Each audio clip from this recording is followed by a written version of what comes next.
Peter, why has Britain gone to hell in a handcart? Well, Britain committed suicide in 1914 by joining the First World War, which it never needed to do, and then rapidly became bankrupt, lost its naval supremacy, and shortly afterwards lost its empire. That's evident.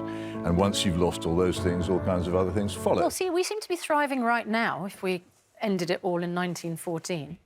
Well, what do you mean by thriving?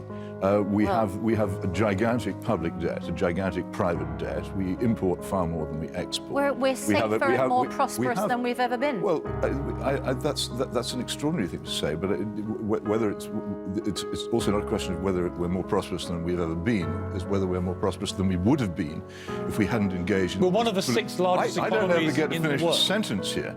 But Welcome to the programme, Peter. Welcome to come here to talk about a book. Right. How anyone's ever going to finish a book if they can't finish a sentence? Well, we can't discuss the entire book in 5 minutes. No, but we can at least start. Right, but Peter, let me finish one thing that I'm trying to say. If Britain is so in the cards, why are we still one of the six largest economies in the world? Well, presumably because private debt or some other thing must be added into the size of the economy. We're only big because we have such enormous debts. We're on the brink of serious economic crisis. The whole West is, and when it happens, I think people will realise just what a fantasy our supposed power and influence are. You want to argue about that if you like. This book is about far more than that. In fact, it isn't really about that at all. It's about the foolish choices we've been making over the past half-century, in which we've picked the wrong future, a disastrous criminal justice system, one of the worst education systems in the modern world, the trashing of our own culture so nobody knows it anymore or knows any of their history, the general decay of behaviour, and the tremendous organised neglect of children who now turn up at school not knowing how to go to the lavatory. That's what we've achieved. My kids turned up school and knew how to use a lavatory. Congratulations, Piers, but you're not perhaps typical of modern British life. Well, I went to a comprehensive school. I went to a lavatory every day. Congratulations again, but I don't think that's in fact, this is too much information. Read what teachers say. All right, Dan, read what teachers say. Dan, you have described this book as the deranged ravings of a mad, nostalgic man. I think they are the fever dreams of someone who believes that the past was a wonderful place. And let me tell you, the past... Well, then you haven't read it. You simply have not read it, if you think that. OK, well... You have not read the book. It doesn't say that. It's not about that. You're interrupting. I am. Peter, you just harangued me for interrupting you. You're interrupting me. I thought I'd join in. It's my book we're talking about, not his. He gets on TV all the time. Over 100 years ago, so at the start of the First World War, when you were born, you had a life expectancy as a man of 48 years old.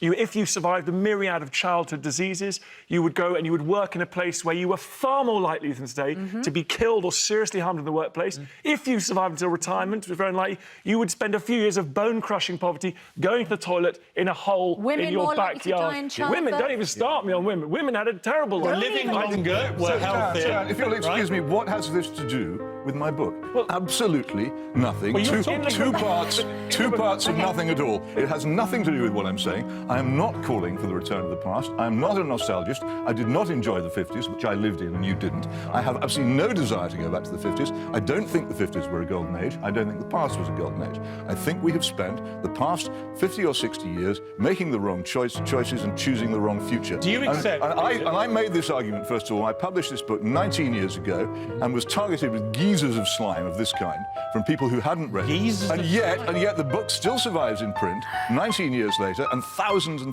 people buy it because they understand, unlike him, what it means. Do you accept that this country, like most parts of the world, is now a safer, statistically, place to live? Fewer people are being killed. That actually it's healthier, we're living longer and we're healthier than we've ever been before. We're not saying any of this. You haven't read it either. We're more prosperous than we've ever been before. There are positives about the state of this country. There are other things than the material.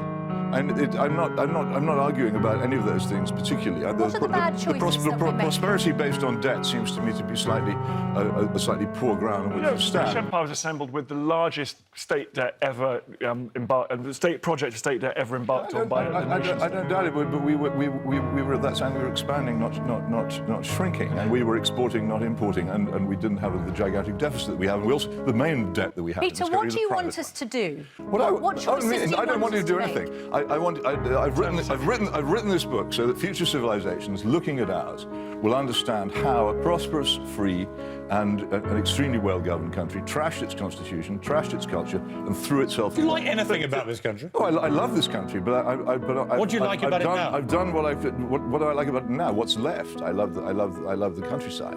I love Shakespeare. I love all those things which the Cultural Revolution has yet to destroy. But if you want me to make a program for you about all the things I love about this country, it will be a list of things which are under threat. And they would be things that would be fairly nostalgic. No, nostalgia is a desire to return to the past, which I don't have. The past is dead. It could not be brought back in if I wanted to. What I'm concerned about is the future, as anybody actually has to be, even particularly if they have children who are going to live in it. But my problem with this is that I've been warning against the self-destruction of this country for a very long time, urging specific remedies to it, which nobody pays any attention to. And I've given up. I was only making myself unhappy trying to persuade people to do sensible things. You do sound a bit like we have lived in the past 19 years. You're the new Victor Meldrew, aren't you? I mean, I'm not. No, you completely misunderstand the point. When I wrote this book, when I wrote this book, Tony Blair was popular. Everyone said how wonderful he was. What a great prime minister he was. No, he's not. You're an idiot. How can you possibly say that? Well, opinions changed too late. Now everybody understands that the Blair era was a disaster. I knew it at the time. I'm telling you at the time. Things are bad now. Dan, what I think but writing like this is not just deranged, but it's actually dangerous because it gives use words like deranged in civilized debate. Why should I listen to you if you say deranged? You did call him slime.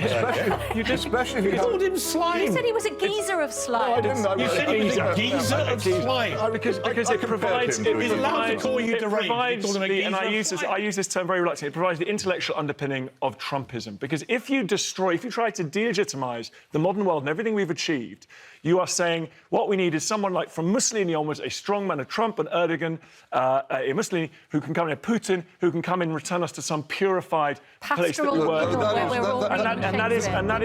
That's why this book is dangerous. And the modern world's got problems, but we need to improve on it, not abandon it. No, that is a purist tribe. Donald Trump is the fault of people like you. Complacent, isolated, too well off and too privileged to know how bad life is. For most people. Well, of course, it is the fault of what I called in 1999 the liberal elite, a term which has now come into common use and wasn't then. They ignored all these things. They wouldn't listen to the unhappiness of the millions of people who saw their lives being trashed by them, and as a result, they ended up with Trump. And it's not my fault. If people had listened to what I was saying, we wouldn't have got these. I do think it's time, Peter, you ran for high office. I think it's the only answer. It's not possible. Restore the greatness of this country. It's not possible. No major political party, and the political parties in this country are the filters which stand between anybody in Parliament. None of them would ever give me a seat. Peter, so it's not possible. Many watching may think that's a travesty.